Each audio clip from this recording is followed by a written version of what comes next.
뭔가 이상한 냄새가. 민감한 인턴상. 귀하께서는 황산 테러 속에 마라.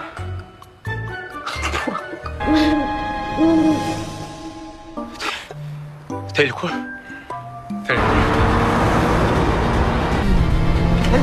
하나 지 저 잘해보겠습니다. Kali ini Minette akan membahas drama Korea yang berjudul Miss Night and Day. Tanpa berlama lagi, episode 3, Mark You. Mari kita review. Mi-jin penasaran dengan dokumen Ji-ung. Ia pun memutuskan untuk membuka dokumen yang ternyata berisi kasus lama, kasus orang hilang berantai. Dan tepat saat itulah Mi-jin dikagetkan karena ada mobil dari arah belakangnya. Kertas-kertas itu berterbangan dan si penjahat membuka sedikit pintu mobilnya. Tepat saat itu pula Ji-ung muncul, lalu memanggil nama Mi-jin keras-keras. Si mobil langsung tancap gas. Kenapa bisa Ji-ung ada di sana juga? Ternyata ia tadi dari arah TKP penghilangan nyawa dan menduga jika pelaku masih berkeliaran di sekitar TKP. Dan ia pun segera berlari begitu melihat mobil mencurigakan. Begitulah ujungnya ia bertemu dengan Mi-jin. Diketahui jika Mi-jin merasa ada bau yang aneh dan unik dari dalam mobil itu. Tapi ia tak tahu pasti bau apa itu. Ibu dan ayah menjadi heboh karena diam-diam melihat Mi-jin diantarkan oleh seorang laki-laki bermobil. Si penjahat berkapak itu mulai mengeksekusi bungkusan yang sudah disiapkannya. Dan ngerinya ia mendengar teriakan Ji-ung yang memanggil nama Mi-jin dan menulisnya dengan cairan merah yang ada di tangannya.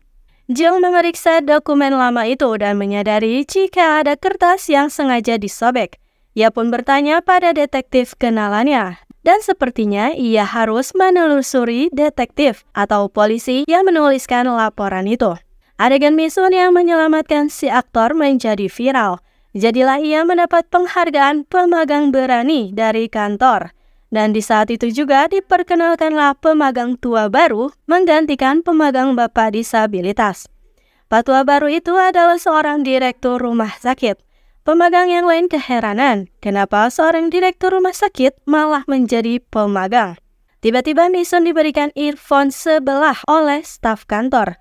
Kebetulan memang miliknya hilang sebelah, sungguh baik hati. Seperti biasa, Mi-jin alias Mi-sun menikmati waktu bekerjanya dan menyadari jika Ji-ung lah yang sebenarnya membelikan earphone baru untuknya. Membuat Mi-sun semakin kesemsem pada Ji-ung dan berjoget-joget ria. Namun setelah itu ia heboh sendiri mendapat telepon dari temannya. Ternyata teman Mi-jin dikagetkan karena telah diberikan banyak barang hadiah, bahkan sebuah mobil mewah dari si aktris atas ucapan terima kasihnya. Tentu teman Mi-jin melongo kebingungan karena Mi-sun mengaku sebagai ibu dari temannya itu. Mi-jin segera menemui temannya, tapi ia trauma karena takut tak dikenali lagi. Dan untuk pertama kalinya, ia menampakkan dirinya sebagai Mi-sun pada temannya itu. Tentu temannya langsung ketakutan. Mi-sun terus menjelaskan jika dirinya adalah Mi-jin.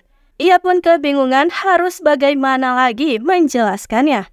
Ia tahu kode rumah temannya, tapi tentu temannya masih sulit untuk percaya, bahkan memukul dan menghajar Mi-sun. Mi-jin lalu mendapatkan ide. Ia duduk di kursi yang penuh sinar matahari. Temannya pun merekam, dan saat matahari terbenam, Mi-sun pun benar-benar berubah menjadi Mi-jin. Temannya ketakutan campur kebingungan juga. Mi-jin pun menjelaskan secara detail semua hal yang sudah terjadi pada dirinya. Dan akhirnya mau tak mau temannya itu pun percaya. Dan kini misi mereka adalah menemukan kucing misterius itu. Ji-ung mewawancarai tersangka yang mencoba melukai si aktris Kwon. Namun ia sungguh di luar kendali. Amarahnya meledak-ledak ketika ditanya alasan penyerangan itu. Dipastikan jika pria itu juga sudah mengobat. Di kantor, Mi-sun terus memperhatikan si aktris Kwon secara seksama. Ada banyak sekali fans yang datang untuk melihat si artis itu. Mi-sun lalu mengajaknya bicara empat mata. Ia berniat mengembalikan semua hadiah termasuk mobilnya. Tapi Kwon terus memaksa memberikan hadiahnya. Bahkan, ia hendak membelikan kedai kopi, hingga membuat Mason begitu sangat jengkel hingga ingin meninjunya. Karena sama-sama keras kepala, akhirnya disetujuilah si artis hanya akan memberikan kopi setiap hari. Gwon sepertinya menderita kecemasan berlebihan, bahkan hingga kesulitan bernafas. Mason yang ada di sana melihatnya tak berdaya seperti itu memberikan semangat, karena ia tak bisa menenangkannya. Dan alih-alih meminum banyak obat, Mason pun memberikan permen untuknya.